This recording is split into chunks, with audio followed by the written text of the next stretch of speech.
the hottest movie review on the internet today, the A-List Review.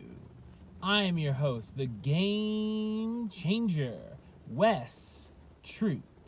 And as you can see, it's time to go back to the theater. And ladies and gentlemen, this past weekend, a new movie came out having to do with witchcraft and wizardry and Jack Black. Ladies and gentlemen, it's got to do with magic. And will this movie be magically awesome, or will it magically suck? My review of the 2018 family film, The House with a Clock in Its Walls, coming up now.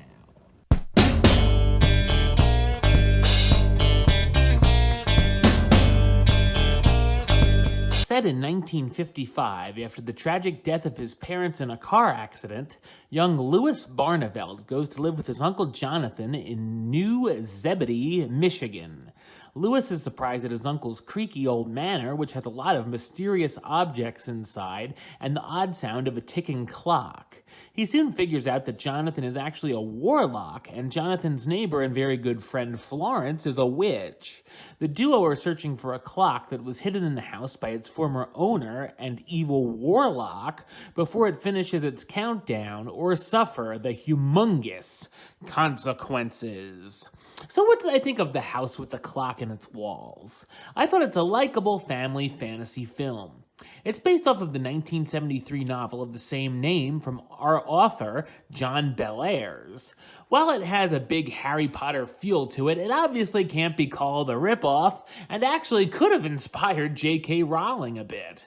I was shocked when I saw the film was directed by Eli Roth, who's known for his extremely gory horror projects, so it was interesting to see him take on a family movie. He does a fine job with it and really brought back a late 80s, early 90s vibe to the movie.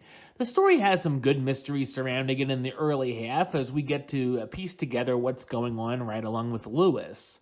It does follow a number of cliches though and can be rather predictable at times, whether it be the montage of Louis learning magic from Jonathan and Florence, or the one rule of the house with not opening up a locked chest. We all know what's gonna happen there. There's also a side plot with a kid at Louis's school who's his friend at first, but then just kind of uses him and turns into a dick, which is a bit ho-hum.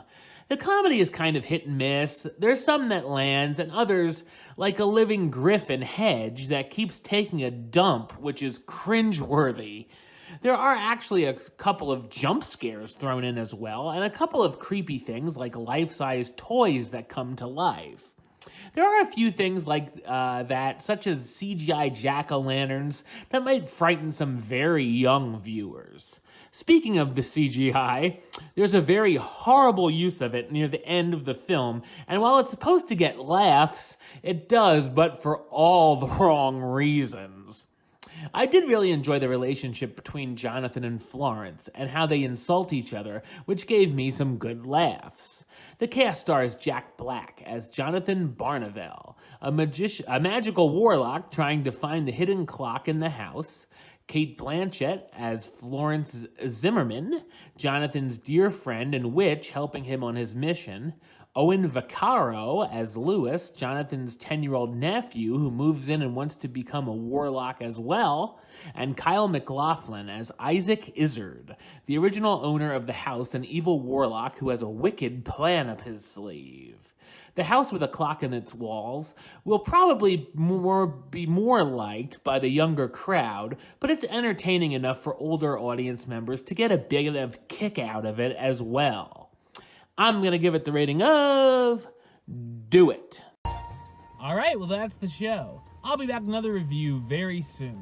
But until then, don't forget to subscribe right here on YouTube.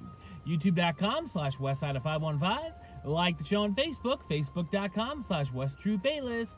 And of course, you can follow me on the Twitter and the Instagram @WesAList. Until next time, Troop out.